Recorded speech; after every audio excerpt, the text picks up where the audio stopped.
Welcome to this tutorial on statistics. Today, we are going to explore the two fundamental properties of a probability density function. Often abbreviated as PDF, we will look at what makes a function a valid PDF and understand the rules governing probability.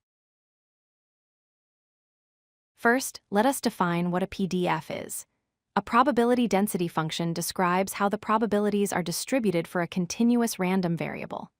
Unlike discrete variables, like rolling a die where you have specific outcomes, a continuous variable can take any value within a range, such as time, height, or temperature. The curve you see on the screen represents this distribution. The first major property is non-negativity. This rule states that the function f of x must always be greater than or equal to 0 for all values of x visually. This means the graph of the function must stay above or touch the horizontal x-axis. It can never dip below the axis into the negative region. Why do we have this rule? It is because the PDF relates to probability, and probability represents the chance of an event happening.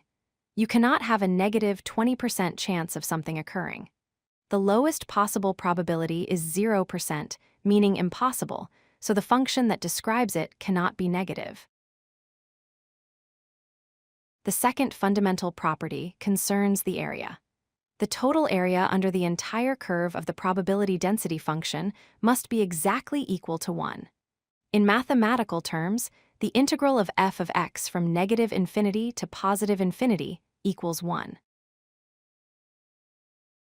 Think of the total area as the sum of all possible probabilities.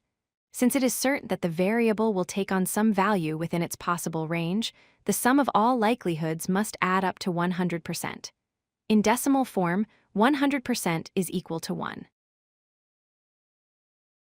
For continuous variables, probability corresponds to area.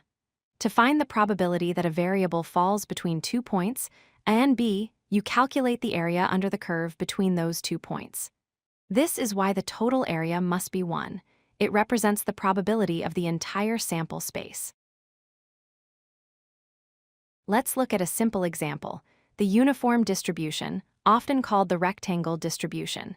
If we have a distribution from 0 to 2 and the total area must be 1, the height must be 0.5.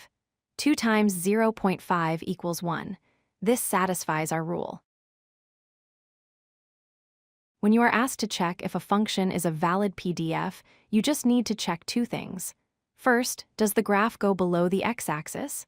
If yes, it is invalid. Second, calculate the total area under the curve. If it does not equal exactly 1, it is invalid. To summarize, remember these two golden rules for any probability density function. 1, the function must be non-negative everywhere. And 2, the total area under the curve must equal 1. If a function meets these criteria, it can serve as a valid probability model. If you like this video, hit that like button and don't forget to subscribe. Visit codelucky.com for more such useful content.